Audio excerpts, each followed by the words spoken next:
All right, we're back at the Grit Won't Quit podcast studio with my buddy Aaron Levine for our 6th book review. We started this book club. It's just the two of us still. We haven't gained any new members, but we're on book 6, and we don't do them that fast either. I see there's other book clubs out there that read one a month or one every other month. Some of those guys, that the Books and Beans guys, are they're cruising through the books. They're making me a little bit nervous. And I know a bunch of those guys from 3C networking, Justin and Jeremy and Abdel and Chucky, and those guys are moving books fast. Yeah, but they're a lot more regimented. So speaking of, they read this book that we're about to talk about. Okay. They went through it, but I don't know what their thoughts are because they don't share it publicly like we are.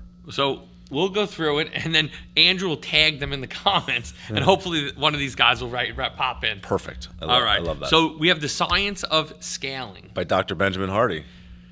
So off the cuff, what's your review?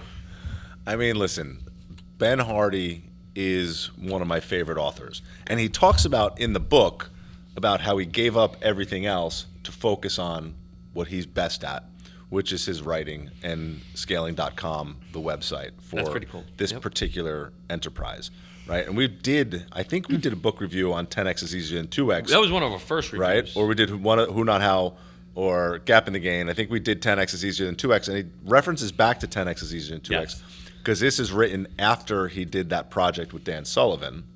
So I'm going to say I'm not a fan of this book, although I truly am a fan of this book. I'm not a fan of the framework in this book because it's a lot of fucking work. Yep. I think you might be too scared. I think you're right. I think I'm afraid of some of these things.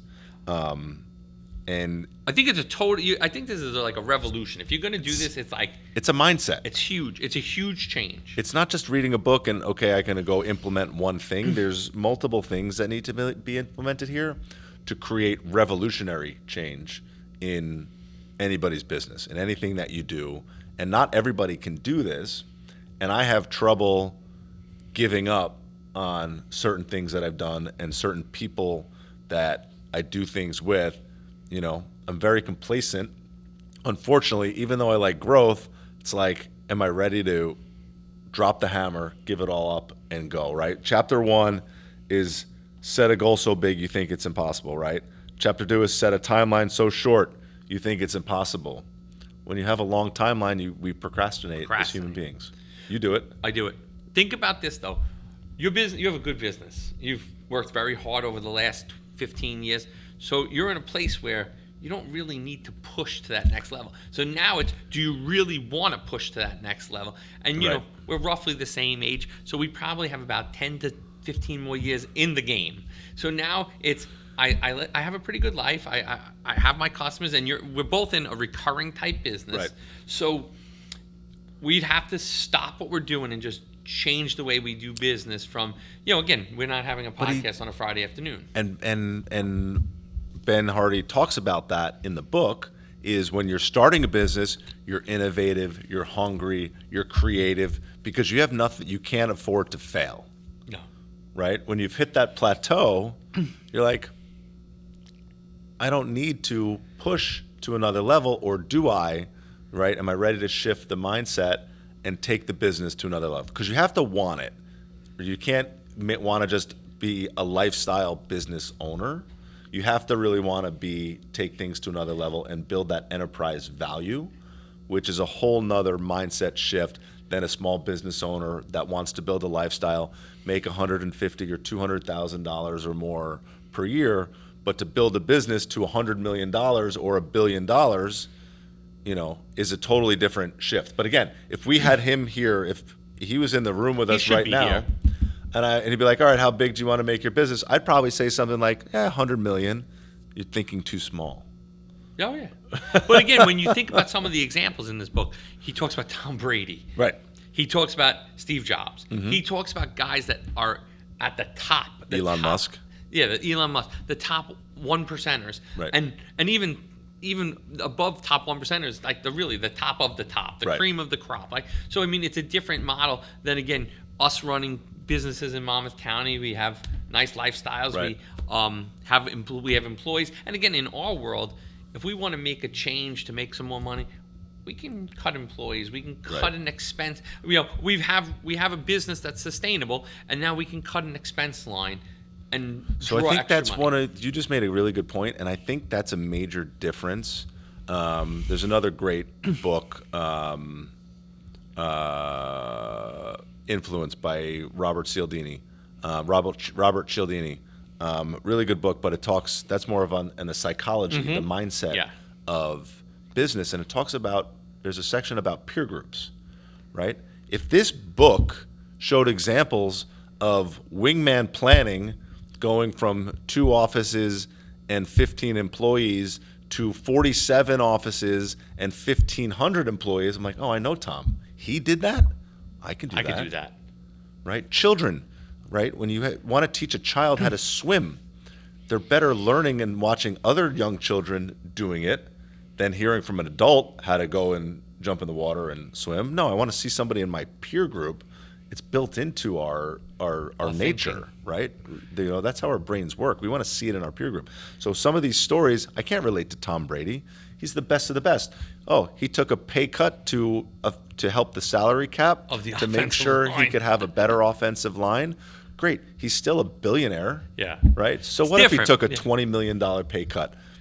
That's like me, not spending $2,000 on dinner one night. Yeah. It's a different league, and I think though when you think about that, like it becomes it's hard to think about how Elon Musk and how Right. Brady and Jobs thought, but I think that Alex Hermosi, I'm sure you know him.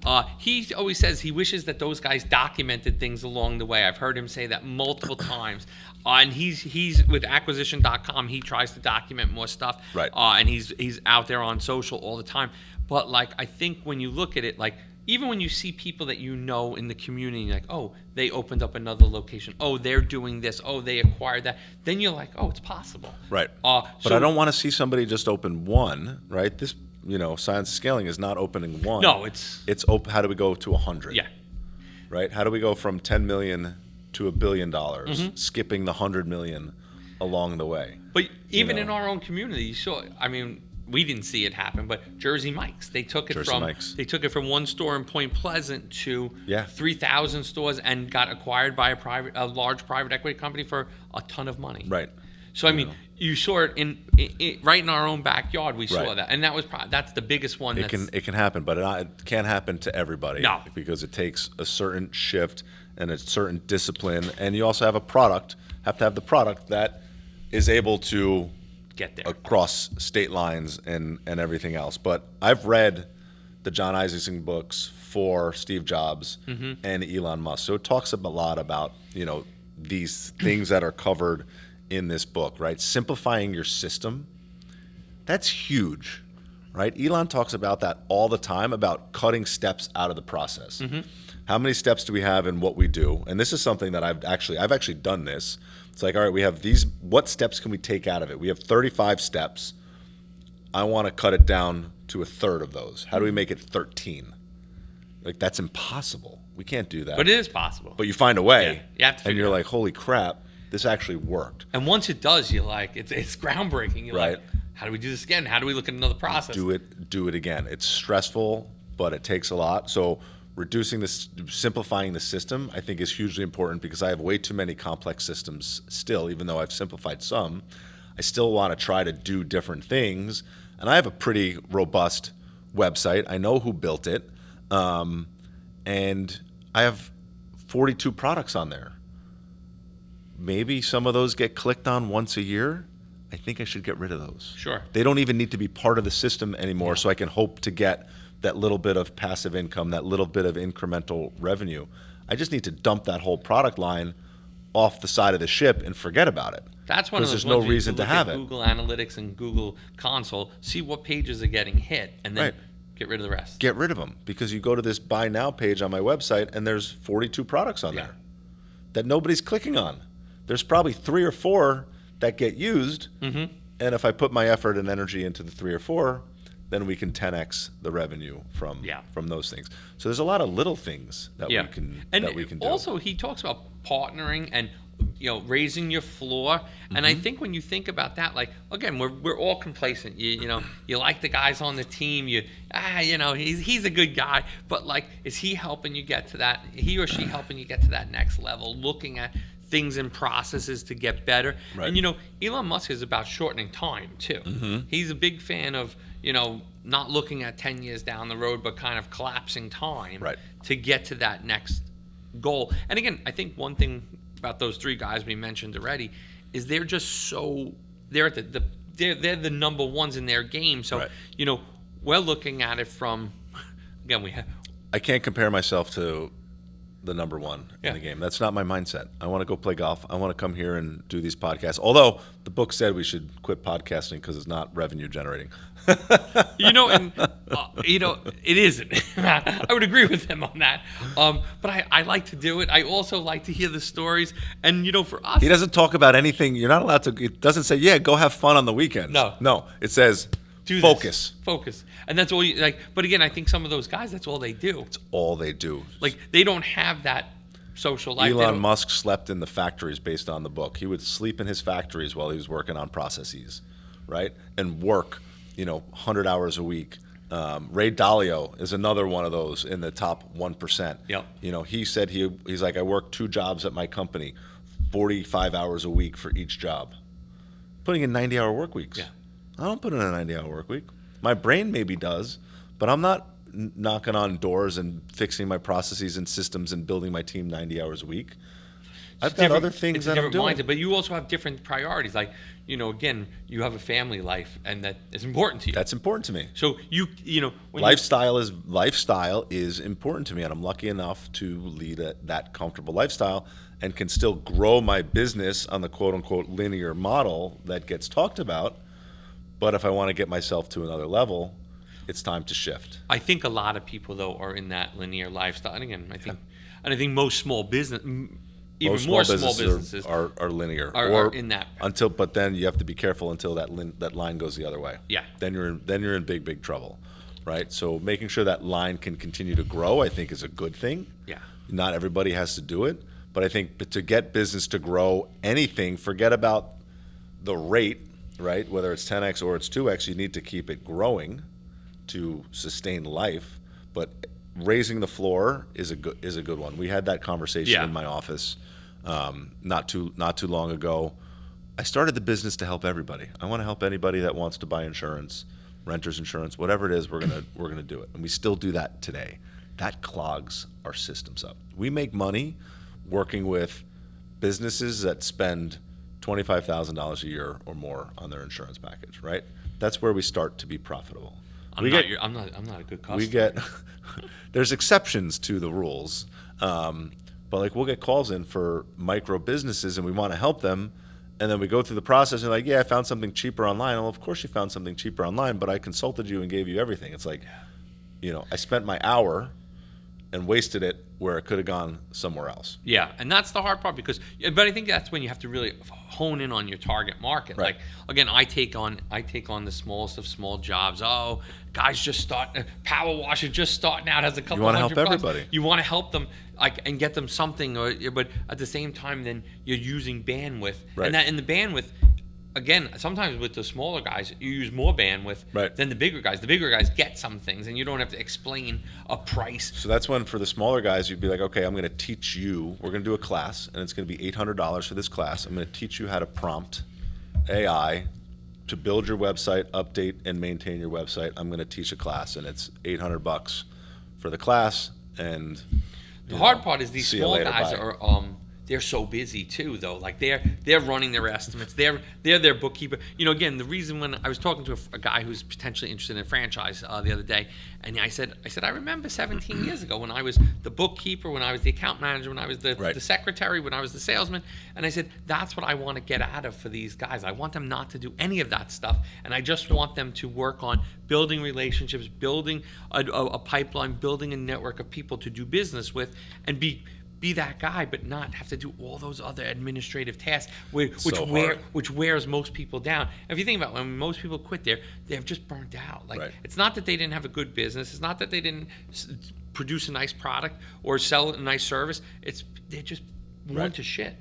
Yeah, no, it totally makes sense. But you get people that also focus on the wrong things, Oh, yeah, sure. right? Especially in my space, people look at insurance as an evil expense. It's not. It's when you need it, you're very happy you have it to cover you, right? But people that are expense warriors are not out there generating revenue, No. right? The guys that are focused on saving $1 and changing providers every single year are not out generating money. I can make 10 times more money than worrying about, I'm going to be concerned about my expenses, but I'm not going to be looking to switch for $100. No. I'm better served generating revenue, making more money, doing more client-facing activities than trying to tear somebody's invoice apart to save Find a $100. couple It's like, let's just let's move along. Yeah. And get our days going. One thing I thought was interesting, two different examples. One was the Apple example before. Yep. Before Jobs came back the second time, they had 350 products and were losing a ton of money. Then they started to simplify. They started to, really hone in on what they did, and Right. now they're a leader. They said down to 10 integrated products, got rid of all the shit, and look at where they are now. Yeah. Right. But I remember I was buying a stock years ago.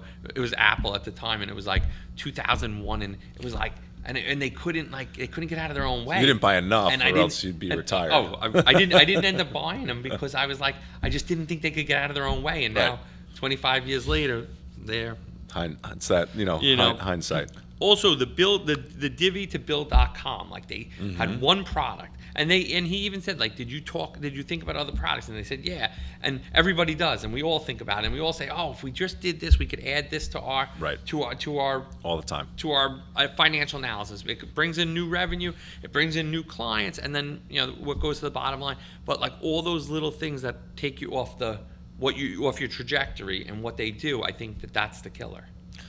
Yeah, because there's a distraction. Yeah. Right?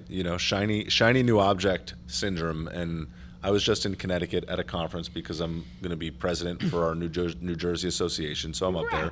And I do a lot of talking to vendors in the insurance space, right? Both as an interested party to use different technologies, to continue to learn about different technologies. But there's an AI company popping up every 10 seconds because everybody figures out how to prompt one of the large language models to build an engine to go then resell it. Yep. There's not a lot of magic out there. So a lot of these are very similar. I see some really good ones, but I love being out there and just meeting everybody and seeing what's new, just to continue to learn and grow for myself. But we see that shiny object and we're like, I need that. I got to have it today. But then it's impossible to implement. Right? Especially these, I interviewed a voice agentic company last week, and I was actually blown away. Like really, really cool, well structured, and they're very knowledgeable in our space because the voice agentic needs to be trained on the insurance industry, right? So I can't hire a voice agentic that's marketing focused. I need the people that have already trained the models for insurance purposes, even though a lot of that training can come from other places. So it's important not to fall for the shiny object and to make sure you're vetting and can implement things, and that it's going to help you with your ultimate goals, right? So getting to that ultimate goal, it's the setting a goal so big you think it's impossible, right? I've always talked about BHAGs, right? The big, hairy, audacious goal. I like this even better, an impossible goal. But then what do you do with it? And then you got to set a short timeline to reach that impossible goal.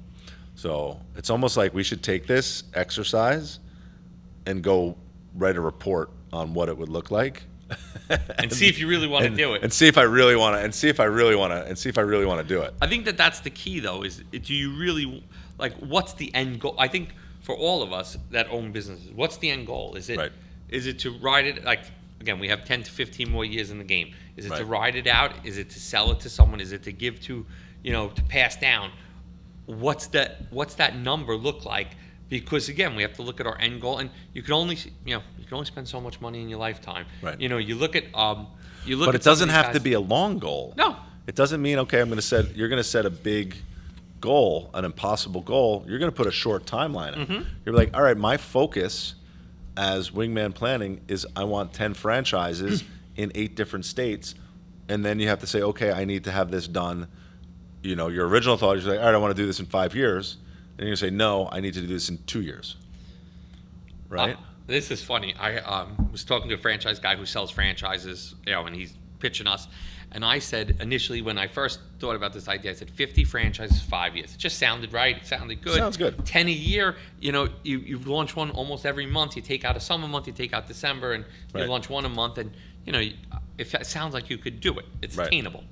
This guy gets on the phone with me the other day. He goes, well, if you hire us, we're going to have 50 franchises in 3 years. So he just cut my timeline down by 2 years. He cut your timeline in 2 years. But he said to me, he goes, you're going to spend more money with me than if you did it yourself. I said, yeah, that makes sense. But on the other side is if you have 50 franchises paying the corporation every Right. month, the upfront. But now, how are you going to simplify your system when you have 50 franchises that you need to support? Call Dave and Chelsea and let them deal with it. No, you know, you're going to bring on manpower to make that happen. Right. So that again, you're not going to be able to you're not going to be able to run 3 systems now to 50 systems without Right. personnel changes. Right. Yeah. No, absolutely. And, you know, you're going to have additional revenue to Support upgrade the team and add support. And then you become even more valuable at that time. Having the ability to hire more rock stars is going to continue to just elevate the brand, the Wingman brand completely. So, you know, I love that. And for me, a lot of it would be cutting some of the products we go after, right? We'll sell anything to anybody that wants to buy anything. If I just focused on what I know we really do a good job on, you know, coastal commercial property, coastal homes, restaurants, right? And professional liability, and that was it. And cut out the noise from all the other little stuff that bogs us down. That'd be pretty cool, but I don't know how to get out of my own way. Here's one question. So I think I just need a therapist is what this what just comes down to. I need a therapy session There you go. to say, get out of your own way, Aaron, and, you know. Here's one for you. The rental insurance. Yeah. It's a small ticket for you. Right. And you just said it clogs you up. Can you find a smaller agency, someone who's new in business, that would eat that up and pass it there? And maybe It's too much time, effort, and energy to even pass it. You can't just We got to find a way to shut it down. But no, maybe. Like if you probably somebody out if there. the person who answers your phone gets And called again, I need a robot answering my phone to take that call to. right now in today's world. So my mindset is, I just want to. I want to automate that process. I don't want to That's get rid of it. I want to automate it, so I don't have to touch it okay. instead of passing it off. But then I'm already I'm out overthinking myself. I'm like, no, we're going to keep that product, but we're going to work hard on trying to figure out a way to make Right it now easier. you're going to spend on automation to make you a couple $100. If you pass it and just have an affiliate fee and be done with it. and be done with it. That would make it easier. But then I'd have to do that, 97 other times. I think you have a reason though. Becomes you have a rebuttal for everything. How about that? That's why I said I need a therapist. So this work goes really well with having a coach. Yeah. Right? I don't think you can do this yourself. I don't think I could sit down and write myself a report of what my goal is and what my time frame is and hold myself accountable. This requires a coach to keep you accountable and to continue to work with you through these steps. That's my perspective here. And when we entrepreneurs in general, we get a lot of stuff done. But when we don't get something done, we all have an excuse for it. I was doing this. I was involved in this meeting. I didn't get Tons of excuses. So we all have an excuse. And every guy that I do work for, and I'm sure every guy you do work for, has the same answer. Like, oh, why couldn't you get this done? Well, even someone said to me they want to start a new LinkedIn strategy, and we're looking at a vendor that we work with, and he's like, did you get me all the information yet? And I'm ready to write back. I've been busy the last couple of days. I'll get it to you tomorrow. But I mean, again, I've been busy means I didn't get around to it. It wasn't a priority for me. It wasn't a priority. Right. That's all it comes down to. Because if you needed to get something done, you get it done. If there was a proposal to write, and that it was a good lead for you, you'd get that done. Yeah. But meanwhile, that other thing that's lingering, you have a reason why. If we look at my inbox, there's a dozen or 24 things that are lingering that could be done. But again, those are also distractions. If I was focused on this, those things would have to be axed completely, right? Plus another 24 other things that get worked on. One One other thing I'm going to I brought on another account manager this year. We're bringing on a CMO, and we brought on a sales assistant. Okay. And the idea is like some of that stuff just goes to somebody else now. Right. The CMO is going to run the strategy so that people aren't waiting for me to talk about what the strategy is. And again, there are people that are better at this than I am. And again, from a sales assistant perspective, just kind of making sure, and I want that touch point to be even greater. Should be better. I want the customer experience to be even better. Right. I mean, early on, people learned that don't call Aaron anymore because his team's better than Aaron is. When it comes to many things, call Aaron for certain things, but when you're small business by yourself, you do everything, and everybody will, I have to talk to Tom. I have to talk to Tom. To Aaron. You're like, no, you have to talk to Andrew. You have to talk to Heather. I promise you, they're better than me at this. Totally. And then it works. But that's a time thing. That's not. I don't think that's a scaling thing. I think scaling is you have to eliminate those people and change the system completely overnight, not gradually, slowly, with gentle touches and hugs along the way. And it's hard because one thing that I remember being a one-man show, and that people, gave me the chance to do business with them. Right. So, like, I don't want to be just where you rip off the Band-Aid. I want to do it casually. I want to do it, I want people to, just ease into it. Right. So there's one more thing that I want to bring up before we, quit the wrong stuff faster is just what we were talking about. And it's called the subtraction chapter. And it says the 80-20 rule is you have to identify 80% of your business that are profitable but not scalable. It's interesting because only 20% of your business is profitable and scalable. The other 80% is not.